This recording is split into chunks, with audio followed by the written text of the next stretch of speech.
दोस्तों, आज हम बात करेंगे एक ऐसे कैश कांड की जिसने सबको हैरान कर दिया। उड़ीसा के भुवनेश्वर में एक इंजीनियर के घर से नोटों का ऐसा अंबार निकला कि विजिलेंस की टीम की आंखें फटी की फटी रह गई।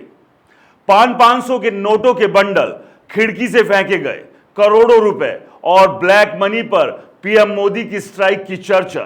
क्या 500 रुपए का नोट अब बंद होने वाला है? आज हम इस पूरे मामले की तह तक जाएंगे फैक्ट्स के साथ और आपको बताएंगे कि आखिर माजरा क्या है। हाल ही में उड़ीसा के भुवनेश्वर में स्टेट विजिलेंस डिपार्टमेंट ने ग्रामीण कार्य विभाग के चीफ इंजीनियर बैंकुट नाथ सारंगी के ठिकानों पर छापेमारी की। यह छापा आय से अधिक संपत्ति की शिकायत के आधार पर मारा गया। जब विजिलेंस की टीम उनके फ्लैट पर पहुंची तो नजारा सामने आया, उसने सभी को चौंका दिया।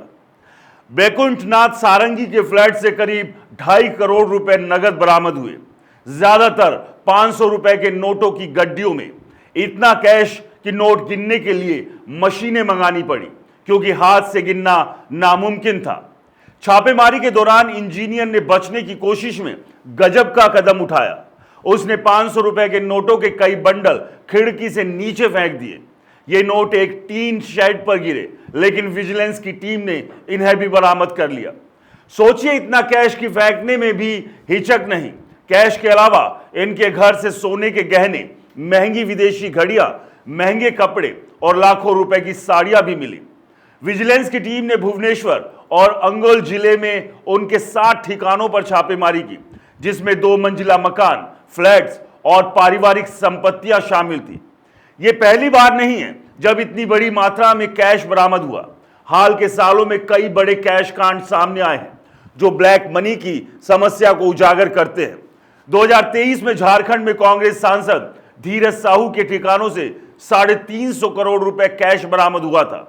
अलमारियों में ठुसे गए नोटों को गिनने में हफ्तों लग गए थे। यह भारत के इतिहास की सबसे बड़ी कैश रिकवरी में से एक थी। 2022 में महाराष्ट्र के जालना में एक रियल एस्टेट कारोबारी के ठिकानों से 58 करोड़ रुपए कैश, 32 किलो सोना और 16 करोड़ रुपए के हीरे मोती बरामद हुए। छापेमारी में 390 करोड़ रुपए की बेनामी संपत्ति भी मिली। इन सभी मामलों में एक बात कॉमन है, ज्यादातर कैश 500 रुपए के नोटों में बरामद हुआ। यही वजह है कि 500 रुपए के नोट पर सवाल उठ रहे हैं। रिजर्व बैंक ऑफ इंडिया की हालिया रिपोर्ट्स के मुताबिक 500 रुपए के नकली नोटों की संख्या में भी इजाफा हुआ है। 2021 में 39,453 नकली नोट पकड़े गए थे। 2023 में 9,110 नकली नोट बरामद हुए। 2025 में अब तक 1,772 नकली नोट पकड़े जा चुके हैं।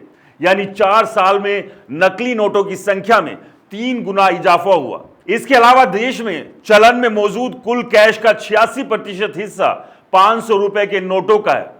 कुल नोटों की संख्या 500 रुपए के नोटों की हिस्सेदारी 40% है। 500 रुपए के नोटों की प्रिंटिंग लागत भी बढ़ गई है, जिससे आरबीआई का करेंसी प्रिंटिंग खर्च 25% बढ़ा है। इन आंकड़ों के चलते 500 रुपए के नोट को बंद करने की मांग तेज हो रही है। खासकर आंध्र प्रदेश के मुख्यमंत्री चंद्रबाबू नायडू ने पीएम मोदी से इसकी मांग की है। चंद्रबाबू नायडू, जो कैशलेस इकोनॉमी की केंद्रीय समिति के अध्यक्ष रह चुके हैं, ने पीएम मोदी को सुझाव दिया है कि बड़े मूल्य वर्ग के नोट जैसे 500 रुपए और 2000 रुपए की छपाई बंद कर दी जाए।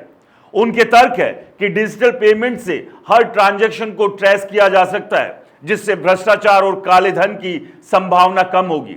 कैशलेस इकोनॉमी को बढ़ावा देने से नगद लेन देन में भ्रष्टाचार की गुंजाइश घटेगी। डिजिटल भुगतान से पारदर्शिता सुनिश्चित होगी, क्योंकि हर ट्रांजैक्शन का रिकॉर्ड रहता है। नायडू का कहना है कि जब तक बड़े नोट चलन में रहेंगे, काले धन को जमा करने का मौका मिलता रहेगा। मोदी सरकार की ब्लैक मनी और करप्शन पर जीरो टॉलरेंस की नीति रही है। 2016 में 500 और 1000 रुपए के नोट बंद किए गए थे और 2023 में 2000 रुपए के नोट को भी वापस ले लिया गया। अब 500 रुपए के नोट को लेकर भी चर्चा तेज है। पीएम मोदी डिजिटल इकोनॉमी और कैशलेस ट्रांजैक्शन के पक्षधर रहे हैं। चंद्रबाबू नायडू की मांग और हाल के कैश कांड्स के बाद सवाल उठ रहा है कि क्या सरकार 500 रुपए के नोट को बंद करने का बड़ा फैसला ले सकती है। एक तरफ नकली नोटों की बढ़ती संख्या, दूसरी तरफ ब्लैक मनी के लिए 500 रुपए के नोटों का दुरुपयोग और तीसरी तरफ प्रिंटिंग लागत में 25% की बढ़ोतरी, ये तमाम फैक्टर्स इस मांग को हवा दे रहे हैं। लेकिन क्या 500 रुपए का नोट बंद करना इतना आसान है? देश में 500 रुपए के नोट सबसे ज्यादा चलन में है। ये रोजमर्रा के लेन देन का अहम हिस्सा है। इन्हें बंद करने से आम जनता पर असर पड़ सकता है, खासकर ग्रामीण इलाकों में जहां डिजिटल पेमेंट्स का चलन अभी भी कम है। दूसरी तरफ डिजिटल इकोनॉमी को बढ़ावा देना सरकार की प्राथमिकता है। यूपीआई जैसे प्लेटफॉर्म्स ने भारत में डिजिटल पेमेंट्स को आसान और लोकप्रिय बनाया। आरबीआई की 2024-25 की वार्षिक रिपोर्ट के मुताबिक यूपीआई ट्रांजैक्शन की संख्या 50% की बढ़ोतरी हुई है और कुल ट्रांजैक्शन वैल्यू 200 लाख करोड़ रुपए को पार कर चुकी है। ऐसे में बड़े नोटों को बंद करके कैशलेस इकोनॉमी को और मजबूत किया जा सकता है। हालांकि 500 रुपए के नोट को बंद करने का फैसला इतना आसान नहीं होगा।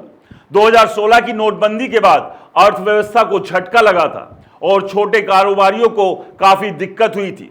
सरकार को यह सुनिश्चित करना होगा कि अगर ऐसा कोई कदम उठाया जाता है तो उसका असर आम जनता पर कम से कम हो।